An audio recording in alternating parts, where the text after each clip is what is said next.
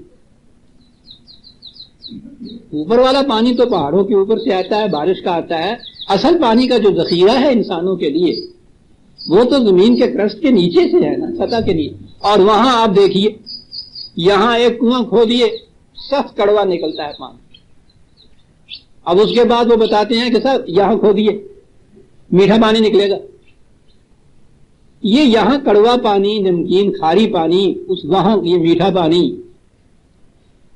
اور پھر اس کنویں میں سے ہمیشہ کڑوائی پانی، ساتھ والے کنویں سے ہمیشہ میٹھا پانی. وہ کبھی ایسا نہیں ہوتا کہ نیچے دونوں پانی مل جائیں. تو وہ چلیے کھاری میٹھا نہ رہے، کچھ کڑوا تو تھوڑا بہت ہو جائے، تلخ سے تھوڑا جا ہو جائے.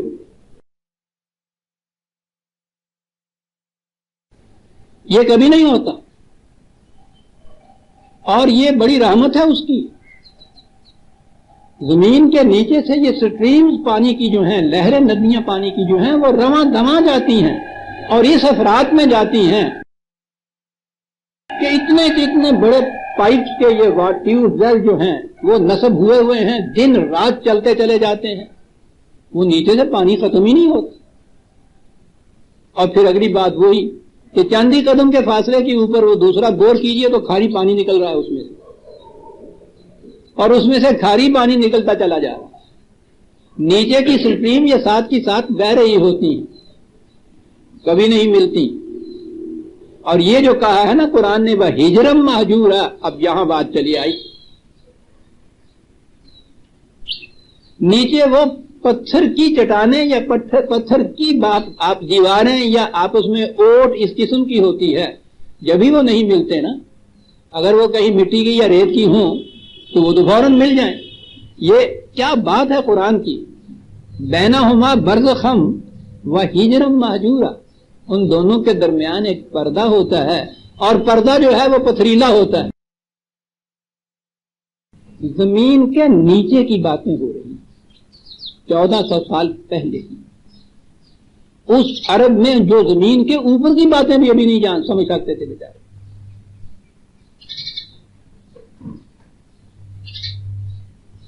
سمجھائی بات یہ کہ یہ سارے انسان اکٹھے بستے ہیں، ساتھ ساتھ رہتے ہیں، ساری عمر اکٹھے ہی چلتے ہیں، پھر ان دونوں کے درمیان اتنا بین تفاوت کہ ایک شرافت کا مجسمہ ہے، ایک سر سے پاؤں تک گنڈا پن نظر آ رہا ہے آپ کو، ایک ان صداقتوں کو ماننے والا ہے، دوسرا اس سے انکار ہی نہیں کرتا، ساری عمر مخالفت کرتا ہے اس کی۔ دونوں انسان ہیں، دونوں گروہ ہیں، اکٹھے بستے ہیں، اکٹھے رہتے ہیں۔ کہا تعجب کی کون سی بات ہے، آپ دیکھتے نہیں ہیں کہ دو قسم کے پانی ساری عمر ساتھ ساتھ بہتے رہتے ہیں۔ تو ساتھ ساتھ رہنے میں انسانوں کے یہ بات نہیں ہو جاتی کہ چونکہ ان کو انسان کہا جاتا ہے اس لیے ہم سمجھے کہ دونوں ایک خصوصیات کے مالک لوگ ہوتے، الگ الگ خصوصیات ان کی ہوتی ہیں۔ اس لیے یہ کوئی تعجب کی بات نہیں ہے کہ صاحب یہیں کے رہنے والے، ہم ہی میں سے یہ قریش، ہم ہی میں کے عرب، یہ لوگ اس زمانے کے کہہ لیجئے باقی انسان بھی ایک ہی جیسے انسان، اور اس کے باوجود کیفیت ان کی یہ ہے ساری عمر ان کی گزر گئی مخالفت ہی کرتے، میدان جنگ تک اتر آئے۔ تو کہا اس میں تعجب کی کوئی بات نہیں ہے، یہ جو کہا ہے نا ان کے درمیان ایک پردہ ہوتا ہے۔ اب یہاں سے یہ جو محسوس مثال تھی، آئیے اس کے بعد انسانوں کے اوپر جب یہ مثال لے کے آتا ہے۔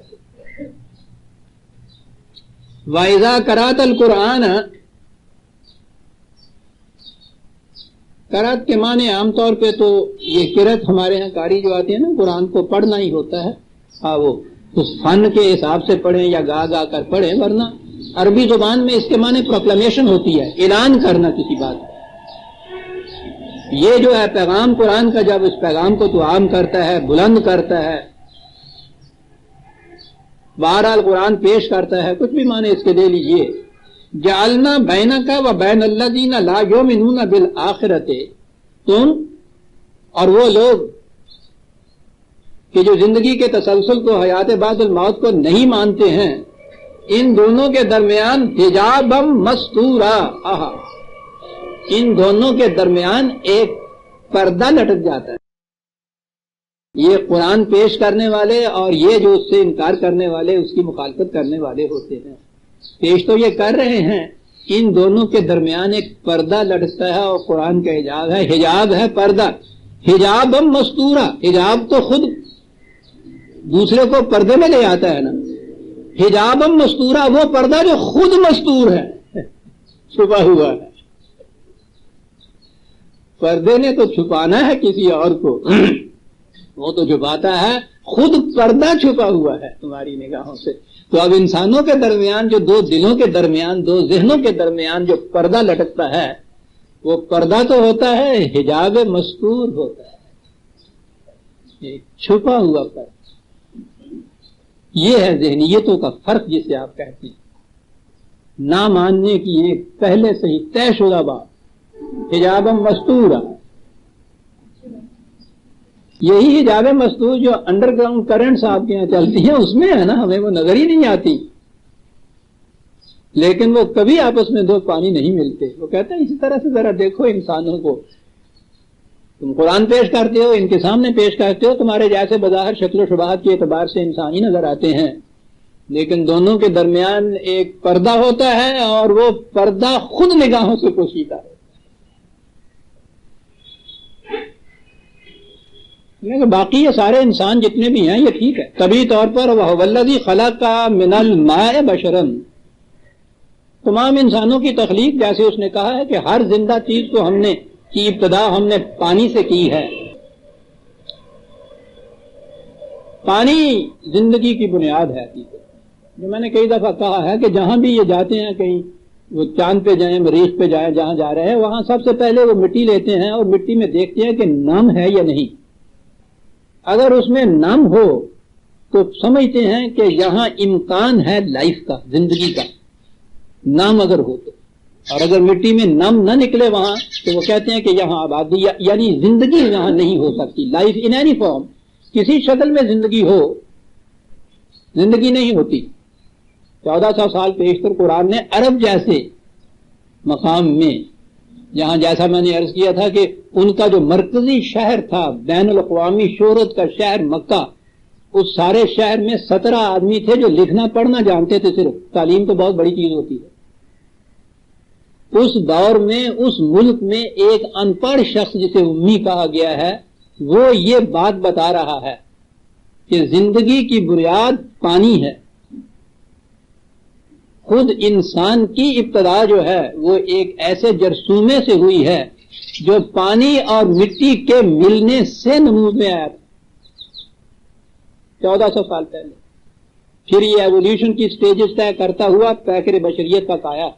آج 20ویں صدی میں جا کے کہیں یہ مارتا آ رہا سائنس کا انکشاف بتایا جاتا ہے.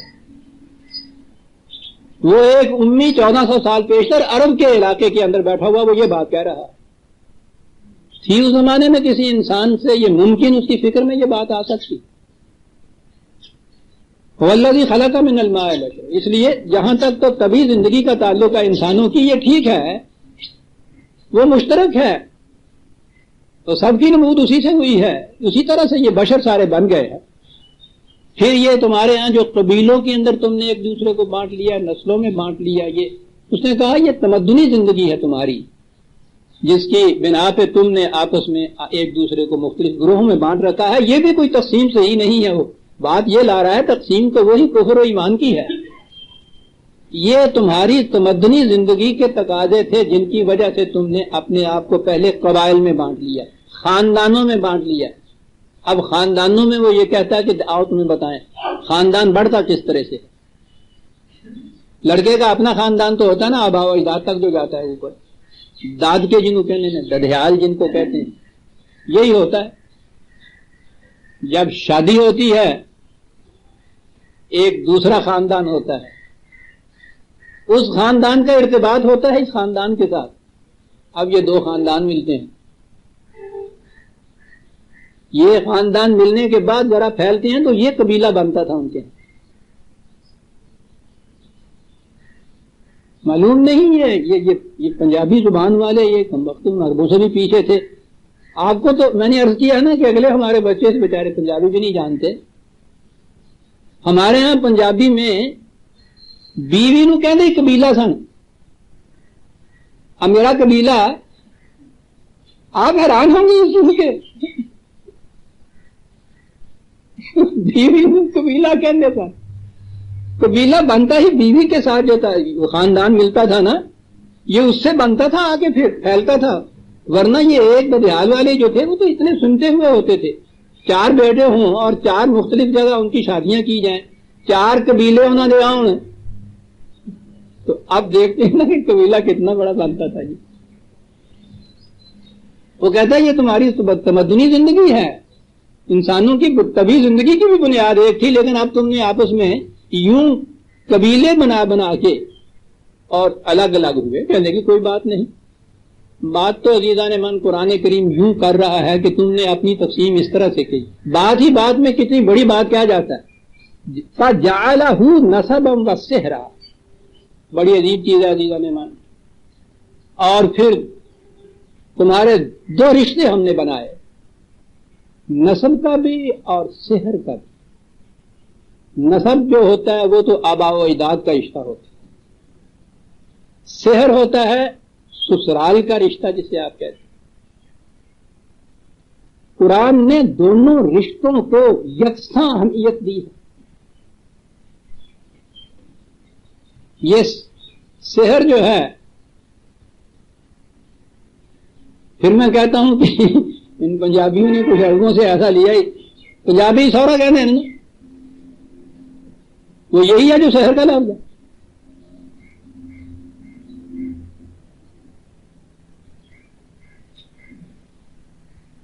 یہ خسر والی بات جو تھی یہ تو ایرانیوں کے یہاں سے آئی. سسر والی بات بھی جو تھی یہ یوں ہوئی.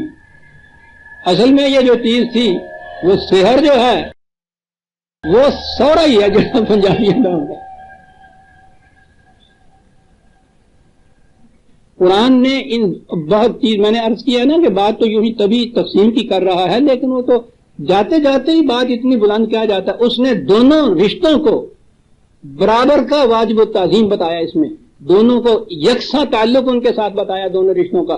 عزیزان ایمان اتنی سی بات قرآن کی سمجھ میں آ جائے تو ہمارے گھریلو تنازعوں میں سے آپ دیکھیے 90% تنازع ختم ہو جاتے ہیں اگر اس لڑکے کے ذہن میں اپنے ہاں کے رشتے اور بیوی کے رشتے جو ہیں وہ یکساں واجب و تقریم ہو جائیں.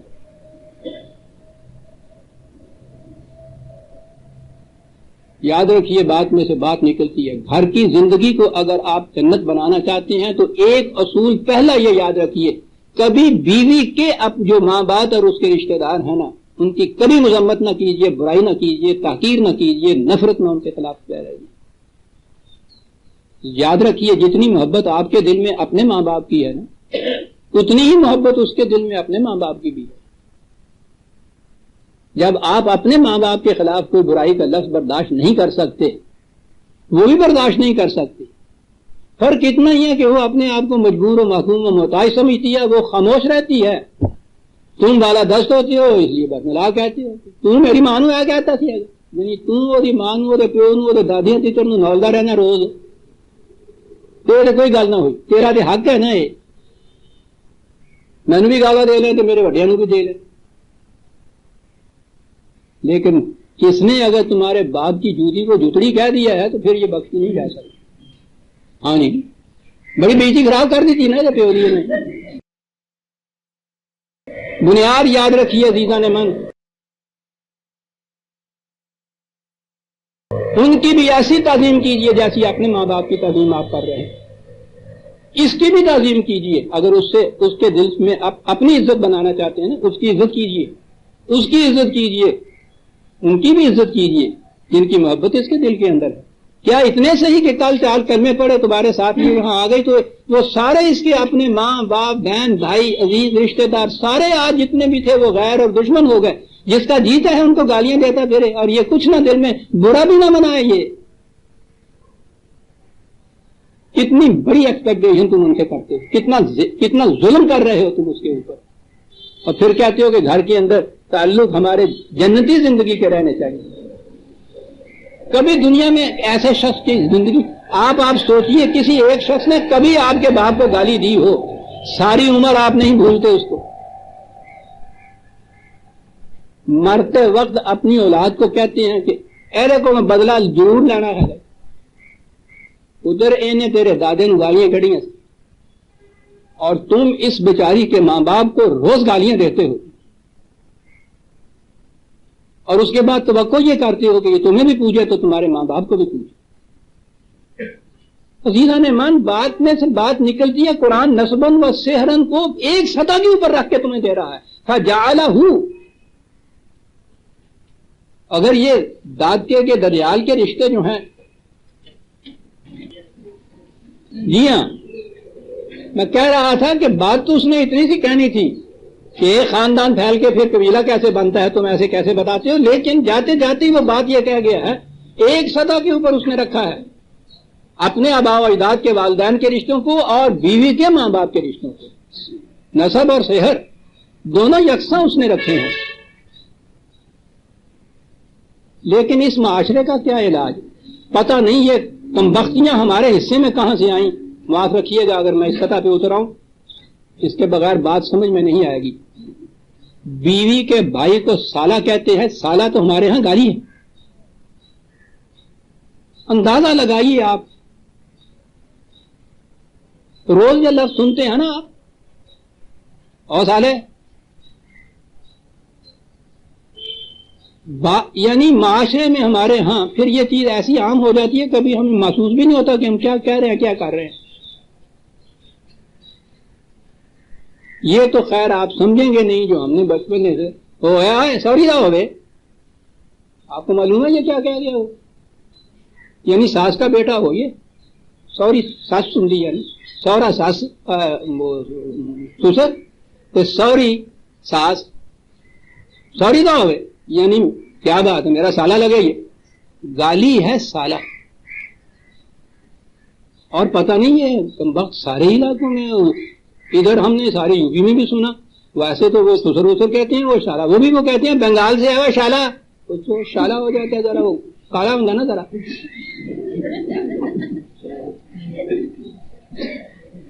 یعنی اندازہ لگائیے اس معاشرے کا جس میں جس کو آج یہ بیاہ کے لائے ہیں اسی دن اس رشتے سے پہلے تو وہ جو بھائی صاحب تھے بھائی جان سے ابھی رشتہ ہونا تھا نا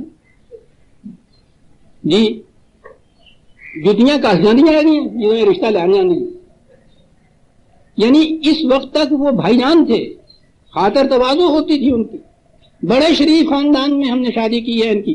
جو ہی اس نے 4 پہاڑیاں لیا اور وہ گھر میں آئی بیوی ہو کے، ہوتے کے ساتھ ہی اس کا وہی بھائی سالہ ہو گیا. اور سالے ریزا نے مان ہم تو یہاں پہنچے ہوئے، کبھی سوچا نہیں ہے. پھر گھروں کی زندگی کو کہتے ہیں جنت کیوں نہیں بنتی.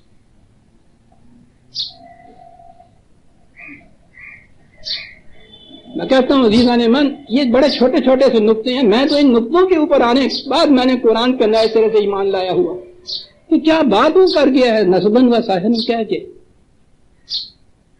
ایک بنیادی چیز آپ کے ہاں کی اس دعائی زندگی کو خوشگوار بنانے کی جو تھی، اس نے 2 لفظوں میں وہ سارا راز کہہ دیا کہ نسب و سحر جو ہے برابر کے رشتے ہیں، یاد رکھو.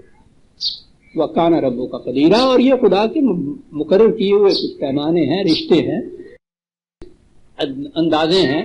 ان کی بنا پر 2 خاندان ایک خاندان بنتے ہیں، اور اس طرح سے تم نے ان کو قبیلے بنا دیے ہیں. تو ان کی حیثیت تقسیم نہیں ہے، انسانیت سے اس میں ہو جاتی. تقسیم کا معیار وہی ہے شریف اور بدماش میں، وہی معیار بلند سطح کے اوپر آپ جب مومن اور کافر میں، ممبرز اور نان ممبرز میں، صداقتوں کو ماننے والے ان کو جھٹلانے والے، 2 ہی کیٹیگری دنیا میں پھر رہتی ہیں. باقی عزیزان میں کہا کیٹیگری 2 ہی ہیں. یہ ساری تمدنی زندگی کے تمہاری ضرورتیں ہیں جن کے مطابق یہ چیزیں آپس میں تم ایک ہو جاتے ہو. اور اس کے بعد وہ کیٹیگری ہے کہ وَيَعْبُدُونَ مِن دُونِ اللَّهِ مَا لَا يَنْفَعُهُمْ وَلَا يَضُرُّهُمْ. ان کی کیفیت یہ ہے جنہیں ہم نے کافر کہہ کے پکارا ہے، جو نہیں اسے تسلیم کرتے. وہ میں یہاں ایک بات عرض کر دوں اور اسے یاد رکھیے گا ہمیشہ. انسان نے قرآن نے آ کے بنیادی تعلیم کیا دی، نبی اکرم صلی اللہ علیہ وسلم نے کیا چیز تھی جو انقلاب آفری چیز کیا تھی جو دنیا میں پیش کی، اور وہ ایک ہی چیز ہے، انسانوں کو انسان پرستی سے چھڑا دیا. یہ ہے باطل کی لم، ایک انسان کا دوسرے انسان کی، جسے ہم پرستش کہتے ہیں، وہ پرستشی کی بات نہیں، یا بدون کی بات ہے، محکومیت اختیار کرنا اس انسان کی دوسرے انسان سے محکومیت اختیار، اس کا عبد ہو جانا. اس کے لیے ہمارے یہاں چونکہ لفظ پرستش آ گیا، اسی لیے پرستی کہتے ہیں، شخصیت پرستی سے کہتے ہیں. حضور سے پہلے تو بہرحال انبیاء کرام تو آتے تھے، انسان ہوتے تھے، بہرحال ان کی صداقت پر ایمان بھی لانا پڑتا تھا. کچھ شائبہ تھا نا اس کے اندر، ایک انسان کو اس مقام کے اوپر سمجھنے کا. ختم نبوت نے اس چیز کو بھی ختم کر دیا عزیزان مان کہ اس کے بعد اب نبی بھی نہیں آئے.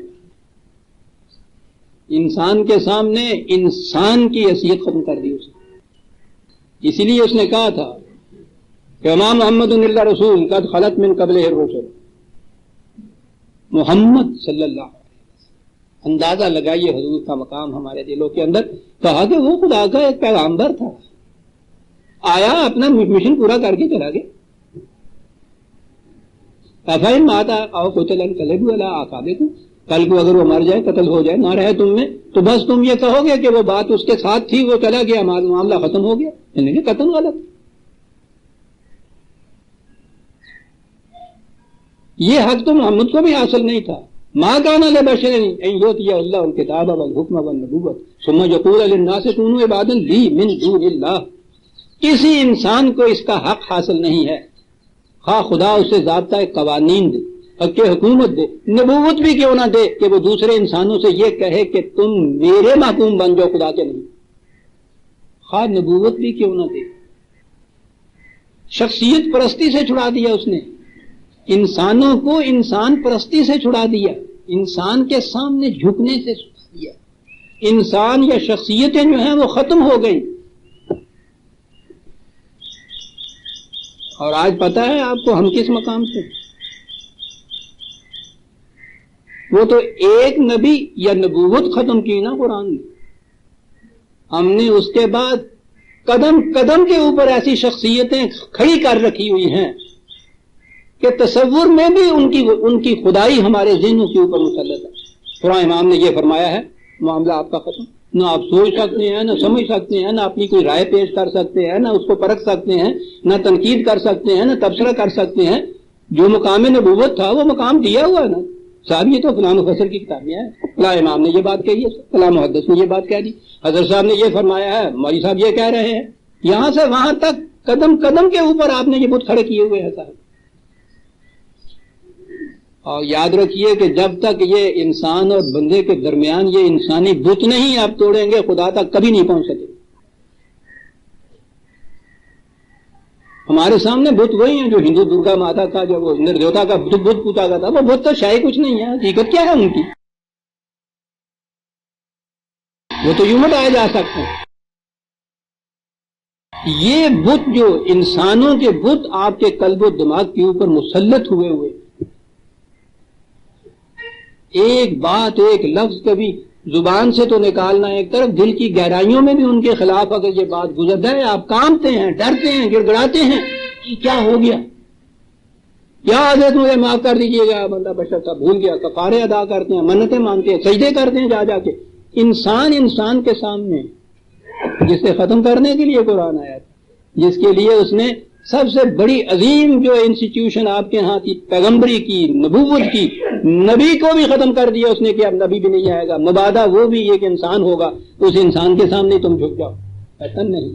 کتنی بڑی آزادی عطا کی ہے قرآن نے، کتنا بڑا بت ہے جس کو توڑا ہے۔ اور ہم نے وہ تو میں نے عرض کیا نا کہ نبی تو پھر بھی ایک آیا کرتا تھا، اور ہم نے تو قدم قدم کے اوپر یہ پھیلایا، یوں 1000 برس سے پیچھے کی طرف آپ دیکھیے تو یہاں سے وہاں تک آپ کے یہاں یہ انسان ہی انسان کھڑے ہیں۔ اپنے دور کے اندر آپ دیکھیے تو قدم قدم کے اوپر انسان، کوئی شخص نہ خدا کی کتاب کی سند پیش کرتا ہے، نہ آپ کے سامنے عقل و فکر کی سند کوئی پیش کرتا ہے، تو چلو وہاں نہ صحیح، بعد میں نہ رسیدی خدا کے میں جوئی، خدا تو بعد میں تمہیں ملے گا یا نہ ملے گا، بندے دا پتر دے بن، یہ ترجمہ ہے۔ یعنی عقل و فکر سے ہی کوئی بات کہو کہ نہیں صاحب یہ فرما دیا آپ نے، مان رہے ہیں وہ سارے، کس حد تک مان رہے ہیں؟ بات تو وہ آ گئی ہے پچھلے طلوع اسلام میں ہی، لیکن اس کو پھر ذرا دوہرا دوں آپ کے سامنے، معلوم ہو جائے کہ ہمارے سروں کے اوپر یہ سوار کتنے ہیں یہ خدا جو ہیں۔ آپ کو معلوم ہے کہ اس میں لکھا ہے کہ یہی سیالکوٹ کے ضلع میں وہ گاؤں جو تھا، اس گاؤں میں ایک شخص کی لڑکی فوت ہو گئی، جوان تھی لڑکی، شادی ہوئی نہیں تھی، جنازہ لے آئے قبرستان تک، مولوی صاحب نے فرما دیا کہ صاحب اسلام میں غیر شادی شدہ جوان عورت کا جنازہ جائز نہیں ہے،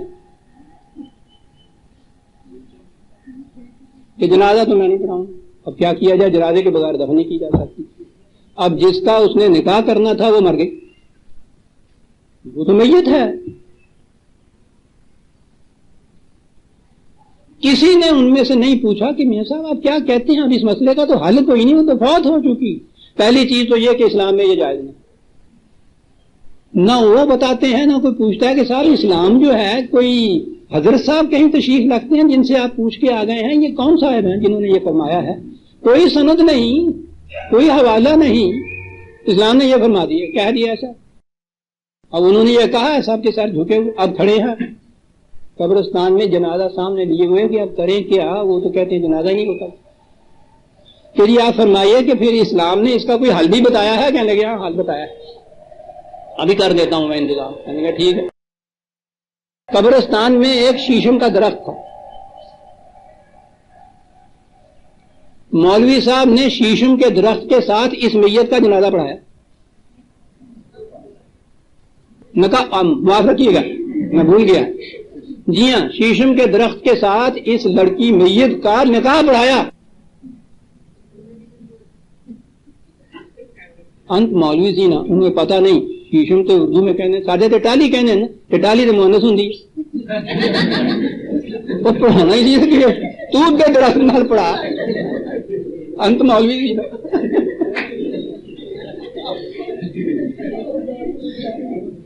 میں کہا ان سے کہو کہ جا کے صاحب اب بھی نکاح نہیں ہوا. وہ کسے ڈالے نال پڑھاؤ تو دیتا. عزیزان مان دنیا کیا کہے گی آپ کو؟ اپنی طرف سے وہ کہے تو ہم کہیں کہ صاحب جہالت ہے، بیوقوفی ہے، کہہ دیے. وہ کہتا ہے اسلام اس کی اجازت نہیں دیتا. اب وہ نکاح پڑا تو نکاح تو ایسے نہیں ہو جاتا نا، وہ تو اس کو گرا پختہ ہونی چاہیے. پختہ گرا کے لیے اس نے کہا کہ صاحب دیگ چاولوں کی پکاؤ، لو آج ساری لمے دے.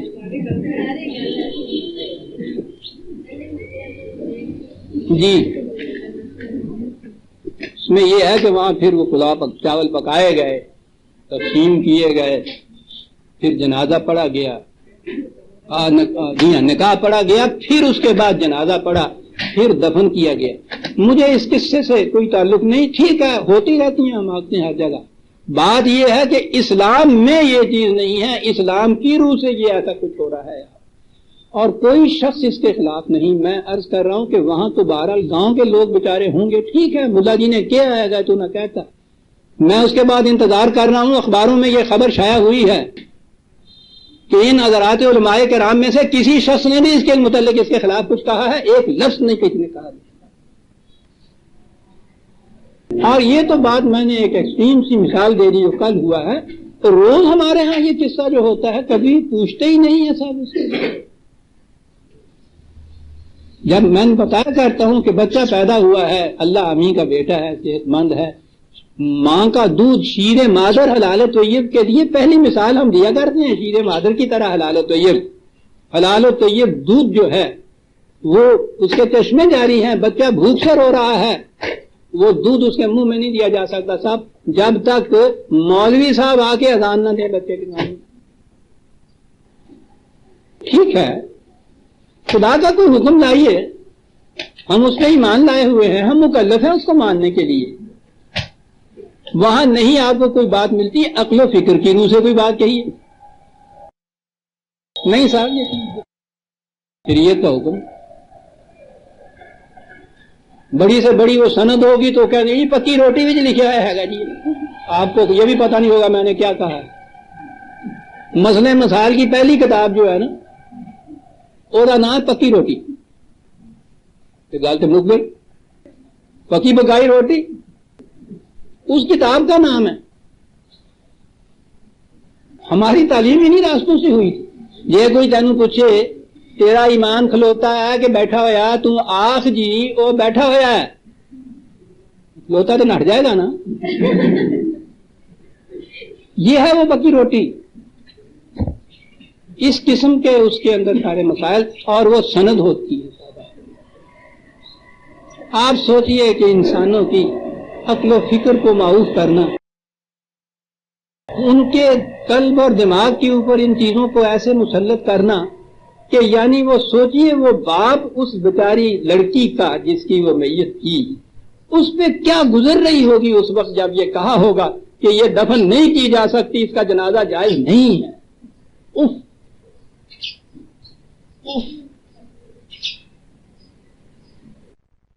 خدا نے یہ انقلاب آخری کتاب بھیجی تھی کہ انسان پرستی، انسان دوسرے انسان کے فیصلے کے سامنے نہ جھکے، پوچھے کہ یہ کیوں آپ کہہ رہے ہیں، سند کیا ہے اس کی، دلیل کیا ہے اس کی. کوئی نہیں.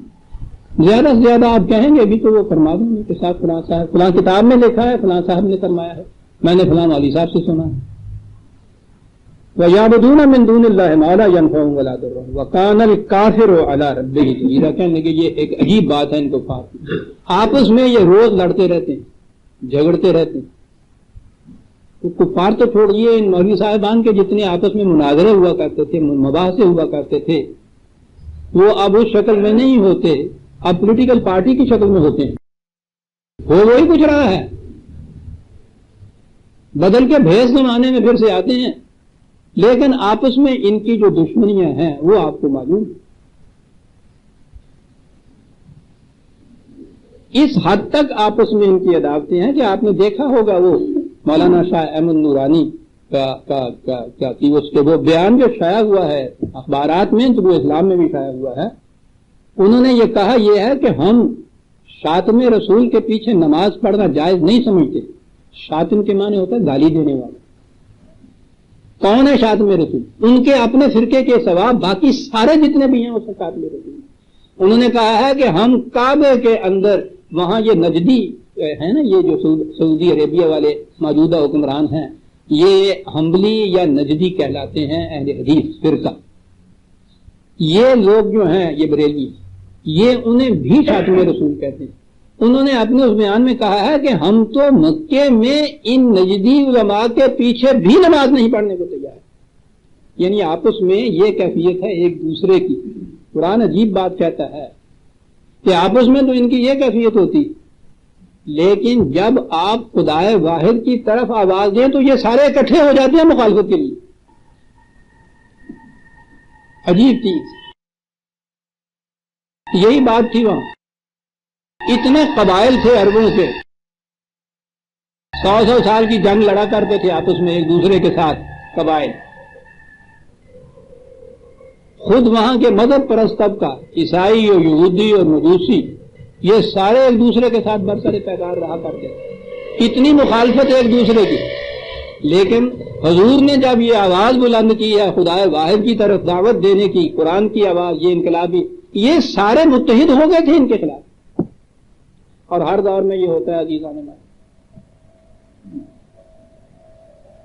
تعجب تو آپ کو ہوتا ہوگا، کبھی میں نہیں درمیان میں لایا کرتا، اس نسبت سے لانا پڑتا ہے۔ پرویز صاحب کی مخالفت آپ دیکھ رہے ہوں گے، تمام فرقے، تمام یہ پارٹیاں، تمام ان کے ہاں کی جتھے، تمام گروہ، ایک ہی شخص ان کو مل گیا، آپس میں اتنے اختلافات، لیکن اسے گالی دینے میں ہر مسجد استعمال ہوتی۔ یہ کیا چیز ہے اس کے اندر جس کی وجہ سے یہ گالی دیتی؟ یہ خدا واحد کی طرف دعوت دیتا ہے، یہ قرآن کی دعوت دیتا ہے، اور کوئی جرم نہیں ہے۔ عزیزان امان عمر کے آخری حصے میں یہ عرض کرتا ہوں، اپنے متعلق نہیں یہ کہتا، اللہ کا احسان ہے 40 سال سے یہ میری مخالفت کر رہے ہیں، میری ذات کے متعلق اس کے فضل و کرم سے ایک لفظ آج تک نہیں کہتا، یہی کہتے چلے جا رہے ہیں کہ صاحب یہ تو قرآن کو حسبنا کتاب اللہ کہتے کہ یہ کافی ہے انسانوں کی حیات کے لیے، یہ ہے جرم، قرآن کی بات کہتا ہے۔ وَكَانَ الْكَافِرُ عَلَىٰ رَبِّهِ ظَهِيرًا، خدا کی مخالفت کے اندر یہ سب ایک دوسرے کے ساتھی ہو جاتے ہیں۔ کہا کہ تم یہ پرواہ نہ کرو، قبائل ہیں، مخالف ہیں، یہ مذاہب ہیں، یہ ان کے ہاں کی مختلف خاندان ہیں، قبیلے ہیں، کچھ نہیں۔ وَمَا أَرْسَلْنَاكَ إِلَّا مُبَشِّرًا وَنَذِيرًا، تمہیں تو ہم نے یہ ایک مشن دے کے بھیجا ہے کہ ان سے کہو کہ تمہاری موجودہ غلط روش کے نتائج بڑے تباہ کن ہیں، اچھے راستے پہ چل پڑو گے تو بڑی خوشگوار زندگی بسر کرو گے، بس تم یہ کہے گا، مقابل میں کوئی ہو، مخالفت میں کوئی ہو، تمہیں اس سے واسطہ نہیں ہے، تم یہ بات کہے جاؤ اور ایک بات ساتھ اور اس کے کہو۔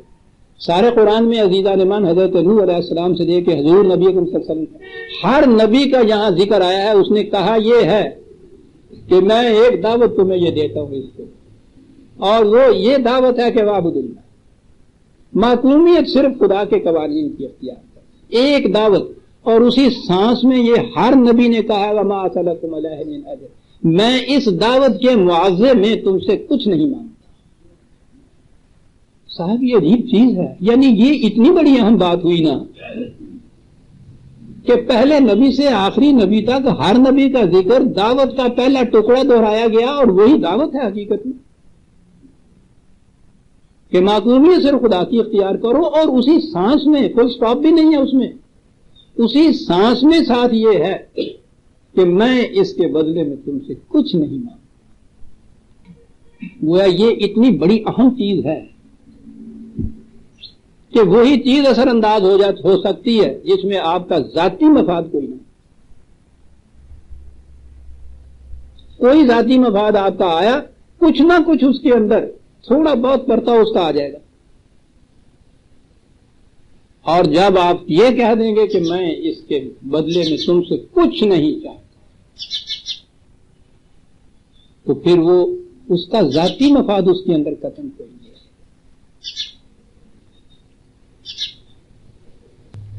دیکھیے جو مفاد کہا ہے کیا، ما سلکم علیہ من اجر الا من شاء ان یتخذ الی ربہ سبیلا، یہ نہیں کہ میں تم سے کچھ اور مفاد نہیں چاہتا، یہ چاہتا ہوں، نہ، یہ اللہ کے یہ معنی نہیں، میں چاہتا ہی نہیں تم سے کچھ، مانگتا ہی نہیں تم سے کوئی معاوضہ ہی نہیں، اپنے اختیار و ارادہ دل کی رضامندی سے یہ چاہے ان یتخذ الی ربہ سبیلا، اس راستے پہ چل پڑے جو اسے خدا کی طرف لے جائے گا، بس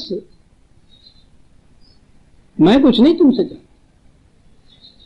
اسی کے لیے دوسرے مقام پہ کہا ہے، وہ اس سے بھی بڑے خوبصورت الفاظ کہ تمہارے خیال میں یہ تو آتا ہی ہوگا کہ بھائی بہرحال یہ دعوت دے رہا ہے، پیغام پہنچا رہا ہے، تو اس کے بعد ایک ان کے الفاظ میں ایک پارٹی بنا رہا ہے، ایک جماعت بنا رہا ہے، تو اب پارٹی آج اس زمانے میں تو بہت بڑا، اس سے بڑا صلہ اور کیا ہو سکتا ہے کہ زیادہ سے زیادہ ممبر پارٹی کے بنے یا متفق اس کے ساتھ بنے، اس لیے کہ وہ انتخاب سامنے ہوتا ہے نا، وہ ہر پارٹی کا جو ممبر وہ بناتا ہے وہ ایک ووٹ لیتا ہے، اصل میں وہ آدمی نہیں ہوتا جی، وہ کہہ دے میں تینوں ووٹ نہیں دینا ہے گا تو اس دن کٹ دیتا ہوں، وہ ایک ووٹ ہوتا ہے۔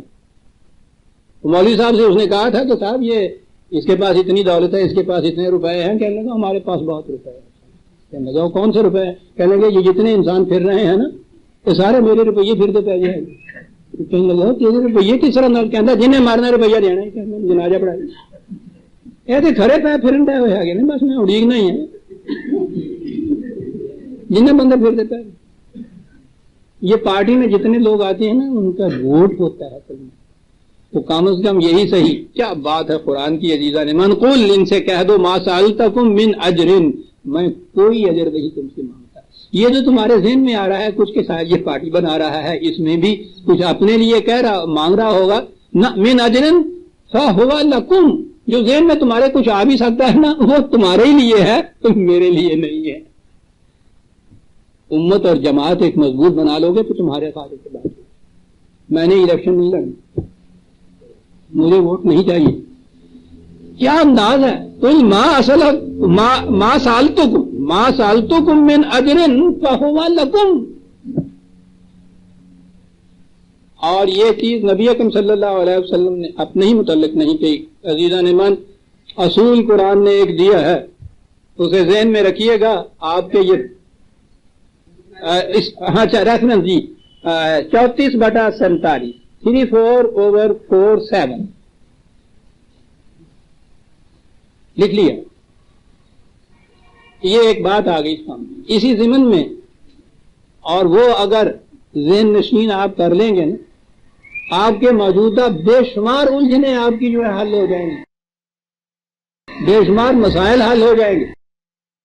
کہا یہ ہے قرآن نے 36/21،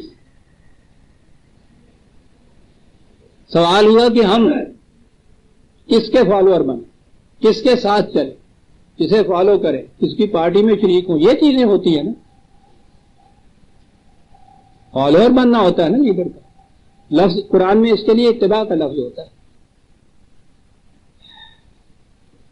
کہا کہ نَتَّبِعُوا مَن لَا يَسْأَلُكُمْ أَجْرًا وَهُمْ مُهْتَدُونَ، کہا دو کوالیفیکیشن دیکھ لیا کرو، ایک تو یہ دیکھ لیا کرو کہ وہ قرآن کے بتائے ہوئے صحیح راستے پہ خود چل رہا ہے،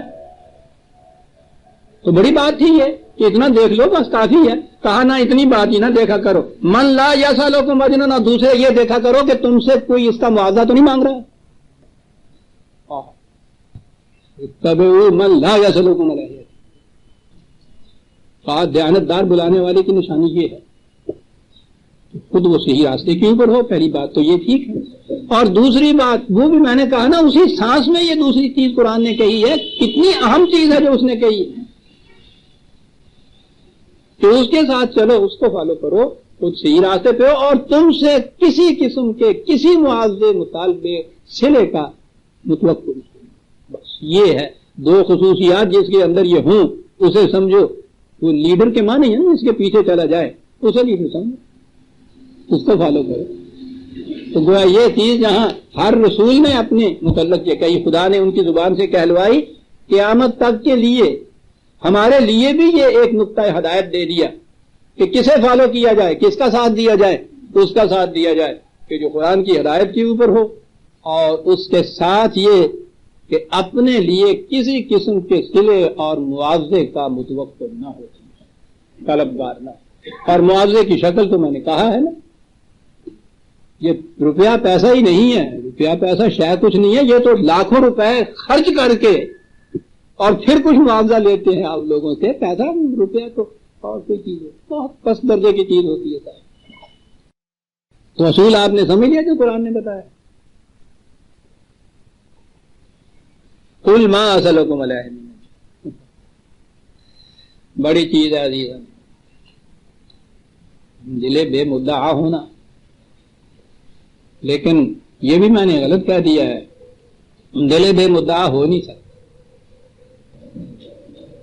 مدعا ہوتا ہے، فرق مدعا اور مدعا میں. قرآن نے یہ بتا دی بات، معاف رکھیے گا، تو رہ ہی گئی تھی، ورنہ اس چیز نے پھر ذہن میں پیدا کر دی.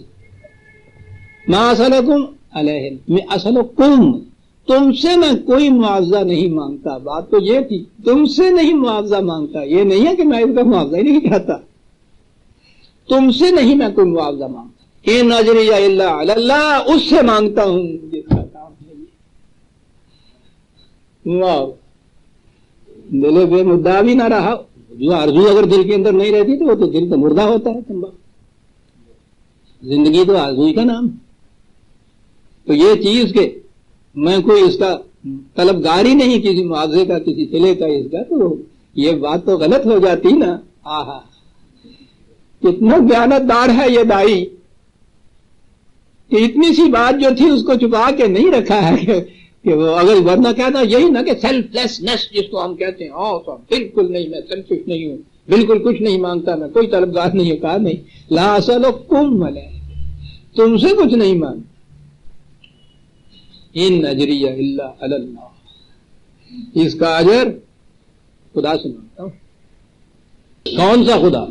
کہا لہذا یاد رکھو جو میں نے یہ کہا ہے، وتوکل علی الحی الذی لا یموت وسبح بحمدہ. یہ سیکولر لاز یا قوانین، نظام حکومت اور اس میں جو قرآن دیتا ہے، اس میں فرق کیا ہے؟ قرآن کے قوانین کے متعلق ہے لا مبدل لکلماتہ، یہ امیوٹیبل، انچینجبل، غیر متبدل ہے. یہاں بھی آپ نے دیکھا کہ وہ انسانیت پرستی کو درمیان سے نکال دی. دنیاوی احکام میں کیا ہوتا ہے؟ دنیاوی قوانین میں ایک حاکم بدلا، ایک حکومت بدلی، اور ہر ایک نے اپنے اپنی جگہ مرغے قبلہ نما کی طرح تھرکنا شروع کر دیا کہ یہ جو نیا آیا ہے پتہ نہیں کس قسم کے قانون بنائے گا، پتہ نہیں کیسے احکام جاری ہوں. کہ جی انہوں نے تو یہ اتنے پرمٹ جاری کر دیے تھے، لائسنس دے دیے تھے، یہ پتہ نہیں ہے بھیا جنبش چرخ نیلو بھری، نہ انجن بمانت نہ انجینئرنگ، وہ ساری کینسل ہو جائیں گے. ہر حکومت کے بدلنے کے بعد آپ دیکھتے ہیں نا یہ چیز ہوتی ہے.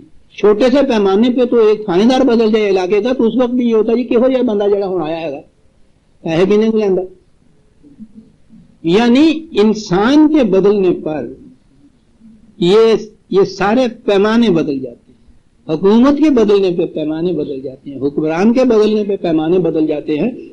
اور ہم لوگوں کا تو پوچھو ہی نہیں صاحب کہ اس کے بدلنے سے کہاں کیا بدلتا ہے. امریکہ کا الیکشن ہونے لگ جاتا ہے، یہاں کاروبار ٹھپ ہو کے رہ جاتا ہے. انتظار کرتے ہیں روز یوں سن کے کون سی پارٹی برسر اقتدار آئی ہے، اب کون سا صدر بنا ہے وہاں کا جی. یعنی وہاں کی جو تبدیلی ہوتی ہے وہ جس طرح سے زلزلہ کہتے ہیں 7,000 میل کے نیچے کہیں ہوا اور یہاں آ کے ہمارے مکان گر گئے، وہ وہاں کے انتخاب کے اوپر یہاں زلزلے آنے شروع ہو جاتے ہیں. یہ ہے یہاں کی. یہاں کسی کو بھی اطمینان میسر ہو سکتا ہے کہ خیر یہ حکومت، یہ احکام اچھے ہیں، یہ قانون ٹھیک ہیں. کیا پتا ہے کل ہی یہ مر جائے، کل ہی چینج ہو جائے، دوسرا آ جائے، اس کے بعد پتہ نہیں کیا ہو. ہر وقت یہ دھڑکن لگی رہتی ہے انسان کو. کہ یہ مرا یا بادشاہت کے اندر تو وہ بادشاہ مرے دوسرا بادشاہ جڑا ہوتا تو کان پہ کان کر دینا ہے. یعنی ہر وقت یہ چیز رہتی ہے. جہاں بھی انسانوں کے بس میں کوئی چیز ہو, کسی کا قانون بنانا, کوئی احکام نافذ کرنا, ہر وقت بھڑکا رہتا ہے. انسان پرستی ہے نا. پتہ کیا کہا؟ توکل, بھروسہ کر تو. واہ واہ, یہ عدم توکل کی بات ہے. دنیاوی حکومت میں آپ کسی پہ اعتماد و بھروسہ ہمیشہ کے لیے نہیں کر سکتے. آپ پارٹی بدلی اور اس کے بعد پتہ نہیں پھر کیا. توکل آج پھر وہی بات آ گئی. ان لفظوں کے معنوں نے تو ہمیں تباہ کر کے رکھ دی. توکل اللہ جی ایسی کرنے, یعنی جنہوں کچھ نہ کرنا ہو بیٹھے ہوئے ہو, یعنی کہ توکل اللہ کرنا ہے. چل, توکل کے معنی ہوتے ہیں جس انداز میں ہوائی جہاز سے ایک پیراشوٹ والا اپنی چھتری لے کے چھلانگ لگا دیتا ہے, وہ جو اس کا اطمینان ہوتا ہے اسے توکل کہتے ہیں.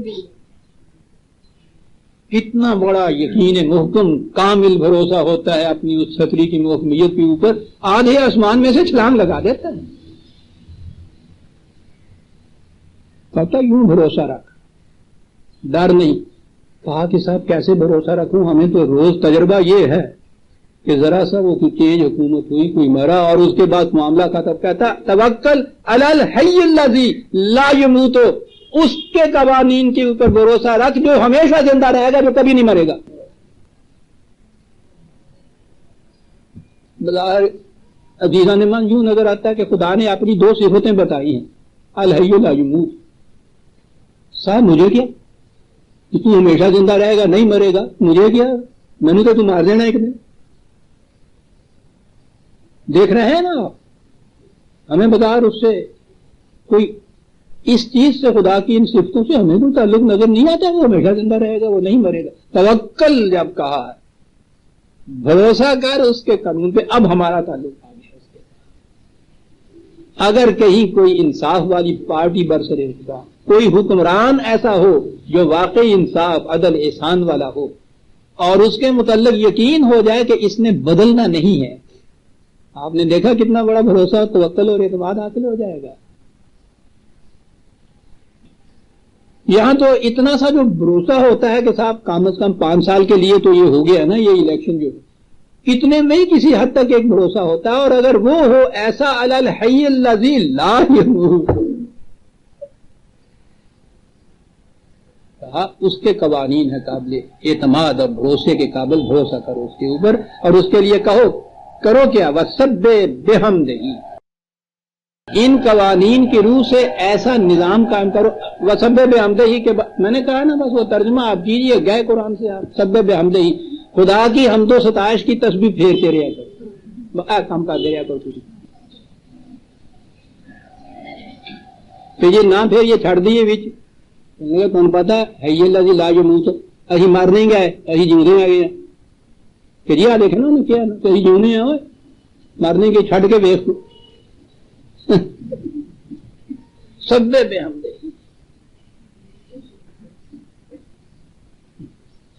پوچھیے عربوں سے, پوچھیے محاورہ عرب سے کہ وہ کیا کہتے تھے. میں نے کہا نا, سبح کے معنی ہوتا ہے پوری توانائیوں سے سرگرم عمل رہنا, کسی مقصد کے حصول کے لیے پوری توانائیوں سے. میں نے کہا نا کہ عرب گھوڑے کی وہ چال جس میں وہ دونوں پاؤں پورے پھیلا کے مارتا ہے نا, پلا نہیں گیلپنگ اس کو کہتے ہیں یا کس کو کہتے ہیں. تو یہ ایک بار یہ گھوڑا دیکھا ہی ساری عمر دوبارہ نہیں چڑھے, ایک بار ہی چڑھنا, جو کو جو ہے پوچھو.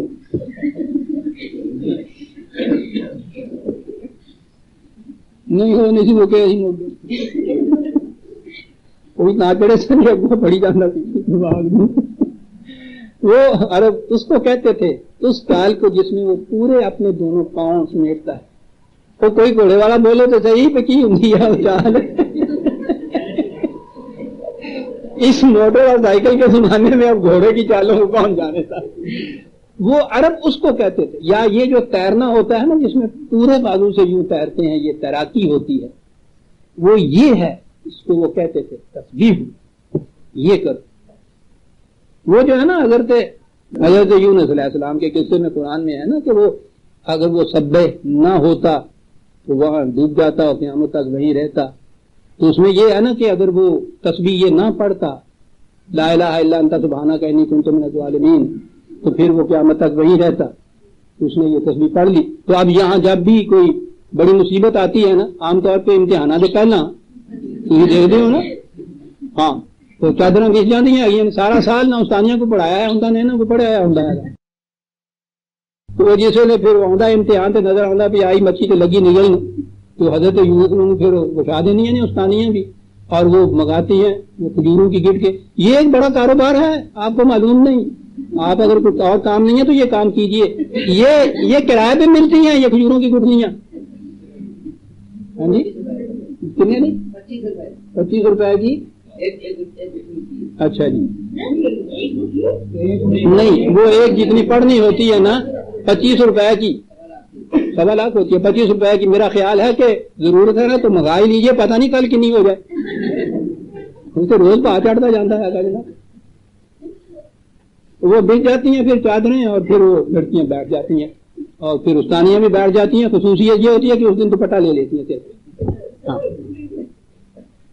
اور پڑھاتی ہیں، اور وہ کہتی ہیں کہ حضرت یونس یہی تسبیح پڑھاتی ہیں، لا الہ الا انت سبحانک انی کنت من الظالمین، تو وہ جناب یہ آیا کریمہ جو ہے اس کا ورد ہوتا ہے۔ مست رکھو ذکر و فکر سکھو گائی میں سے، مست رکھو ذکر و فکر سکھو گائی میں سے، پختہ تر کر دو مزاج خانقاہی میں سے۔ عزیزان من، جن درسگاہوں کے اندر یہ کیفیت کرائی جا رہی ہے کہ امتحان میں پاس ہونا محنت سے نہیں ہے، دو ہی طریقے اس کے ہیں، کچھ رشوت ان کو دو جو امتحان لینے والے ہیں، کچھ اس کو دو جس کے ہاتھ میں آخری نتیجہ ہے۔ اور یہ آیا کریمہ کے اور اس آیت سبحانہ کے ورد کرانے شروع کر دیے جائیں، گفٹیں بڑھوانی شروع کر دی۔ یہ بچے ہیں، یہ بچے جو ہے یہ ذہن میں کیا لے کے نکلیں گے یہاں سے، مست رکھو، پختہ تر کر دو مزاج خان سبے بے حمد ہی، اس کے نظام کو حمد کے معنی ہوتا ہے نو، یہ عربوں کے ہاتھ کیا ترجمہ ہے عزیزان من، لفظ کا پتہ نہیں کیا بلا تھے یہ قوم۔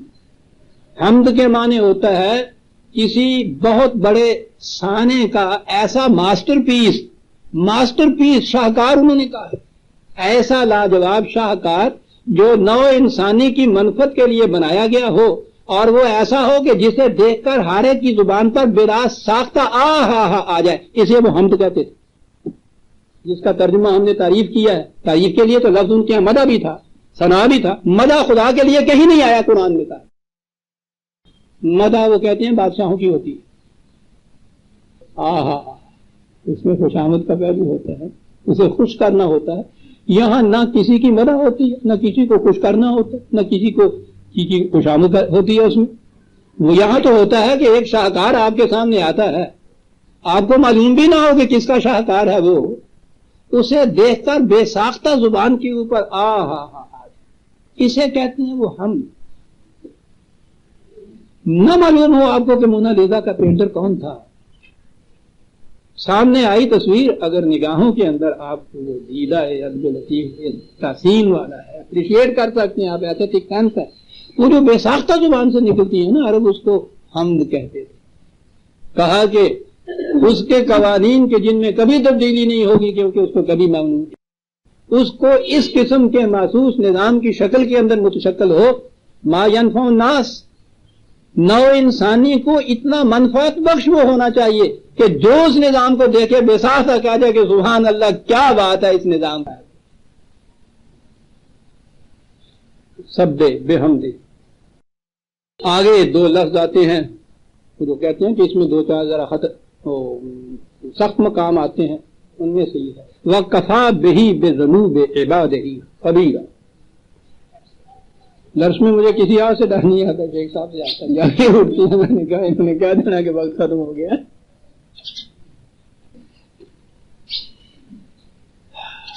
بڑا اہم مقام ہے، کفا بہی بذنوب عبادہ خبیرا، ترجمہ ہوتا ہے خدا اپنے بندوں کے گناہوں سے خوب واقف۔ بات تو یہ ہو رہی تھی کہ اس کے نظام کو ایسا موجب حمد بنا دیجئے، دنیا پکار اٹھے، یہ سب کچھ، اور خدا اپنے بندوں کے گناہوں سے خوب واقف ہے۔ زم اس کا جمع ذنوب، اس کا ترجمہ ہوا گناہ، گناہوں سے واقف گناہ ہی نہیں، وہ تو ہمارا ایمان ہے. خدا کہتا ہے کہ ہم تو تمہارے دل میں گزرنے والے خیالات تک سے واقف ہیں، تمہاری نگاہ کی خیانتوں تک سے واقف ہیں. ٹھیک ہے، وہ تو واقف ہوا. یہ جو ہوا ذنوب، یہاں کوئی ایسی چیز اہم بھی نہیں ہے آپ کہیں گے جس کے لیے آپ نے کہا اہمیت اس کی اور جگہ آتی ہے. سورہ الفتح میں ہے 48 نمبر، مشہور ہے وہ ابتدائی ہے سورہ فتح. انا فتحنا لک فتحا مبینا لیغفر لک اللہ ما تقدم من ذنبک وما تأخر. 1000 برس سے عزیزان من یہ آیت جو ہے یہ محبت بنی ہوئی ہے ہمارے ہاں مذہبی حلقے کے اندر بحث و تمہیز. ترجمہ اس کا یہ ہے کہ ہم نے اے رسول ہم نے تمہیں ایک فتح اور فتح مبین عطا فرمائی ہے، بہت بڑی فتح عطا فرمائی ہے، تاکہ ترجمہ ہے تاکہ بخش دے خدا تمہارے وہ گناہ جو تم اس سے پہلے کر چکے ہو اور وہ گناہ جو اس کے بعد تم نے کرنے ہیں. ابھی غور فرمائیے آپ،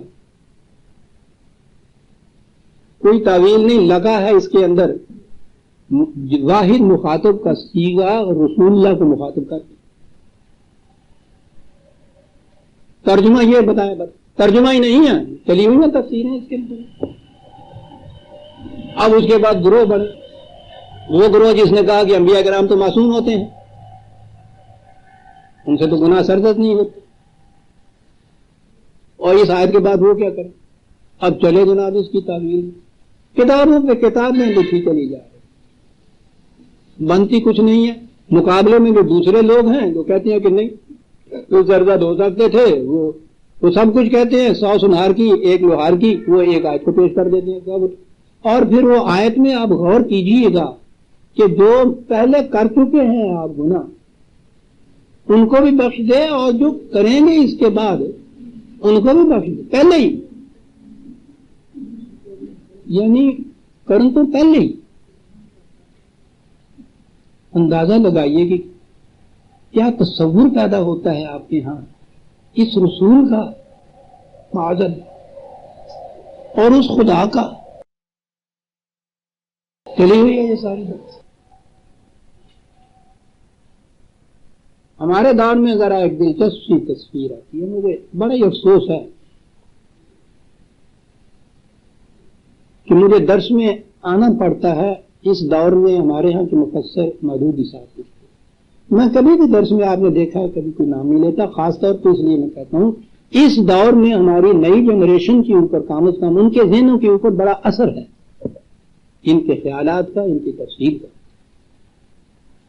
مجھے اللہ تعالیٰ نے اگر کوئی زندگی کے چند دن دیے ہیں، کوئی توفیق دی ہے، میں کوشش کرتا رہتا ہوں کہ کم از کم ان نوجوانوں کے ذہنوں سے وہ غلط تاثرات کسی حد تک میں مٹا دوں جو قرآن کے خلاف، دین کے خلاف ان کی طرف سے پیدا کیے جا رہے ہیں. مجھے اس لیے نام لے کے یہ بات کہنی پڑتی ہے، ورنہ میں کبھی بھی یہ نہیں کرتا. وہ کیا کہتے ہیں اس باب میں؟ ان کے ہاں کی صورت یہ ہے، انداز ان کا یہی ہمیشہ ہوتا ہے کہ گاندھی جی بھی خوش رہے، راضی رہے سرکار بھی. وہ طبقہ جو کہتا ہے کہ گناہ کر سکتے تھے ان کی بھی رعایت رہے، دوسرے یہ کہ وہ نہیں کر سکتے تھے گناہ ان کی بھی ساتھ رعایت رہے. کیسے یہ رعایت رکھی جا سکتی؟ ان کی یہ کتاب ہے رسائل و مسائل، میں ایکسپیکٹ لینے کی بجائے خود ہی میرے پاس پڑی تھی، اٹھا لایا ہوں. رسائل و مسائل حصہ 4 چوتھا سستا ایڈیشن اس پہ لکھا ہے، 375 صفحہ ہے. ان سے سوال پوچھا ہے کسی نے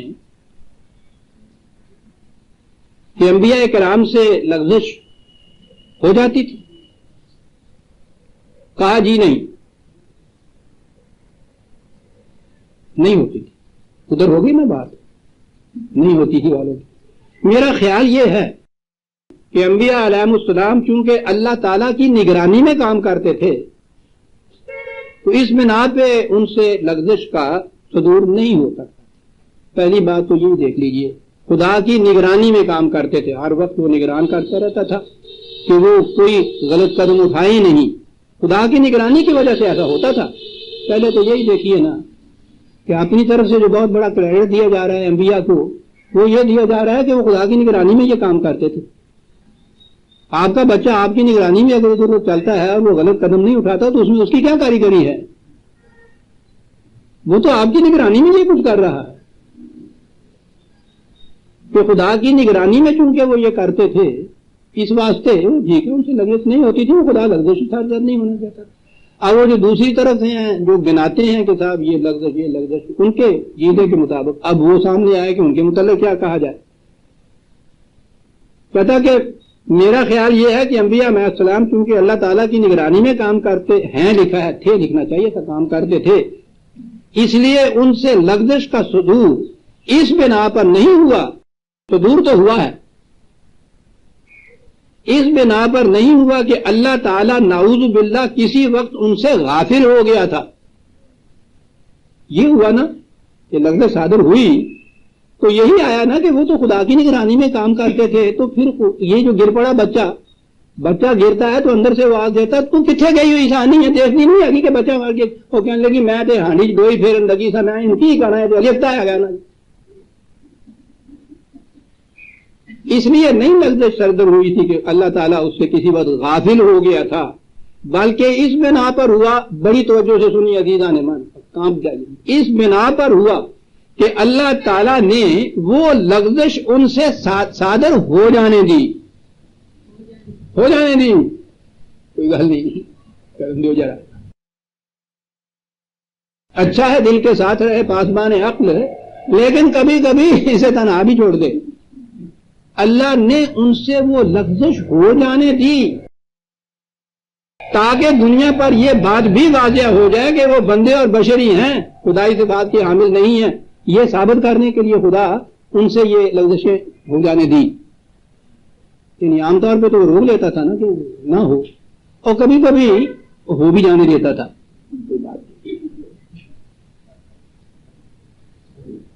اور اس میں کہتے ہیں حکمت بہت بڑی تھی کہ لوگوں کو پتہ چل جائے کہ یہ انسانی ہے، بشر ہے، خدائی صفات نہیں ہے. اس میں خدائی صفات ہوتی تو کوئی لغزش ہی نہ ہوتی. عزیزان ایمان، آپ نے غور فرمایا اس سے کہا کیا کہ لغزش نہیں ہوتی تھی تو اس وجہ سے کہ خدا نگرانی کر رہا ہے. وہ بھی حضور کے اپنے کیریکٹر کی بنا پہ نہیں تھی معاذ اللہ، جو کسی کی نگرانی کی وجہ سے یہی کام کرتا رہتا ہے. وہ مزدور جس کے سر پہ کھڑا رہنا پڑے آپ کو کہ وہ کام کرتا رہے دن پر، تو دیانتدار مزدور کہلاتا ہے. نگرانی کی بنا پہ لغزش کسی سے نہ ہو، کریڈٹ ہے اس کا، یہ کریکٹر کہیں گے اس کو آپ. اور اس کے بعد پھر خدا کی حکمت عالیہ کہ کبھی کبھی وہ ان سے یہ نہیں کہ اس سے وہ بے احتیاط ہو جاتا تھا، غافل ہو گیا تھا، ان کے الفاظ نہیں ہو جانے دیتا تھا. اب جب نہیں ہوتی تھی تو اس کا کریڈٹ ان کو نہیں جاتا.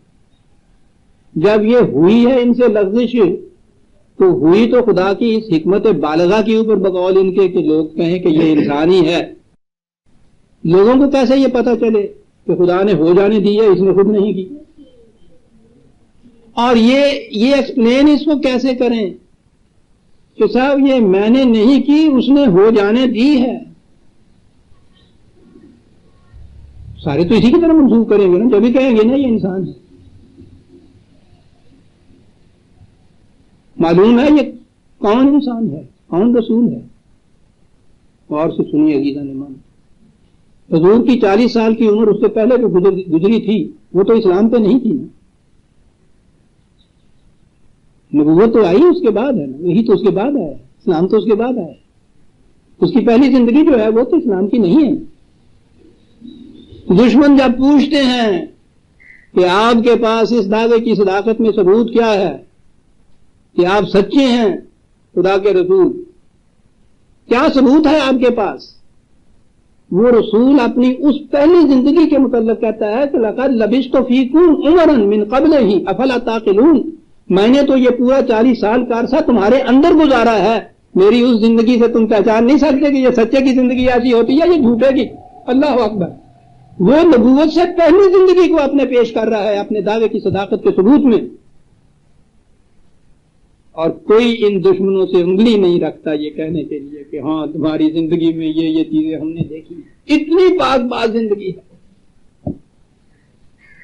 بعد کی زندگی کے متعلق جب نبی ہو گئے ہیں تو اگر وہ کوئی لغزش نہیں کرتے تو خدا کی نگرانی کی وجہ سے، اور پھر لغزشیں ہو رہی ہیں، خدا کہتا ہے کہ لغزش ہونے دو ان سے، تاکہ لوگوں کو معلوم ہو جائے کہ یہ انسان ہی ہے. قرآن نے بتایا ہے، خود خدا نے بتایا ہے کہ تمہارے انسان ہونے کا ثبوت ان کو کیسے مل رہا ہے. یہ خود کہہ رہے ہیں کہ یہ انسان کیسا ہے، بازاروں میں چلتا پھرتا ہے، ہماری طرح کھاتا پیتا ہے، اس کے بال بچے بھی ہیں، سودا سلوک خریدتا پھرتا ہے، یہ کس قسم کا انسان ہے. اور اس کے جواب میں حضور وحی کی زبان میں فرماتے ہیں، خدا کہتا ہے ان سے کہو کہ میں تمہارے جیسا ایک انسان ہوں، تم مجھے سپر نیچرل سپر ہیومن کیوں سمجھتے ہو، تمہارے جیسا انسان ہوں. خدا نے یہ دلیل دی ہے، رسول کے بشر ہونے کے دعوے کے ثبوت میں دلیل یہ دی ہے. تو ان کے نزدیک یہ دلیل کافی نہیں تھی. اصل میں ثبوت اور دلیل یہ تھی کہ ان سے کبھی کبھی گناہ ہو جاتا، اور پھر لوگ سمجھتے، تو پھر لوگ اتنا ہی سمجھتے کہ یہ ایک انسان ہے. معاذ اللہ کس قسم کا انسان سمجھتے لوگ پھر اس کو. عزیزان من، یہ ہے وہ انسان اسلام، یہ ہے وہ سیرت رسول اللہ کی جو ہمارے نئے نوجوانوں کے سامنے پیش کی جا رہی ہے. اللہ تعالیٰ ہمیں معاف رکھے اس معاملے میں. آپ سوچ لیجئے، اس کے باوجود بہت سے دوست کہا کرتے ہیں کہ صاحب تم تو ان کے پیچھے ہی پڑے رہتے ہو. بتائیے کہ یہ کچھ دیکھنے کے بعد اگر خاموش بے نشین گناہ ناموس پیغمبر صلی اللہ علیہ وسلم کا تقاضا ہوتا ہے عزیزان من کہ میں یہ باتیں تو بات اس طرح یہ سب کچھ دیکھنے کے بعد سمجھنے کے بعد خاموش رہ جائے. بات پھر یہ ہوئی کہ یہ کیا کہا ہے پھر خدا نے، ما تقدم من ذنبک وما تاخر، تاکہ بخشے جائیں. جو ان کا ترجمہ ہے، پہلے بھی گناہ آنے والے بھی گناہ تمہارے یا میرے اللہ.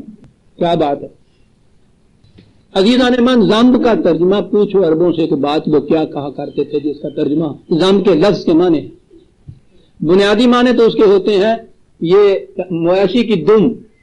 آپ کہیں گے یہ کیا کہا، وہ بڑے کیا ہوتی ہے دم؟ پیچھے لگی ہوئی چپکی ہوئی، الگ ہی نہیں ہوتی. ہر وہ بات جو کسی کے پیچھے اس طرح چپک جائے وہ جہاں جائے اس کے ساتھ ساتھ جائے. بلا کیجیے قوم، اسے وہ کہتے تھے بنیادی طور پہ الزام. اور اس کے بعد کہتے تھے کسی کے خلاف الزامات، اتہامات، تہمتیں، بہتان جو تراش کے چپکا دیے جائیں اور ایسے طور پہ پروپیگنڈا کیا جائے کہ وہ بیچارہ جہاں جائے وہ اس کے پیچھے چپکا رہے جیسے مویشی کی دم چپکی رہتی ہے. اسے کہا کرتے تھے وہ ذنب، جس کا جمع ہے ذنوب. قرآن سارا بھرا پڑا ہے کہ یہ تیرے متعلق کیا کچھ کہتا ہے. ساحر ہے، جادوگر ہے، مسحور ہے، کسی نے جادو کر دیا ہے، کاہن ہے، یہ کچھ کرتا پھرتا ہے، اپنے کوئی مقصد ہے.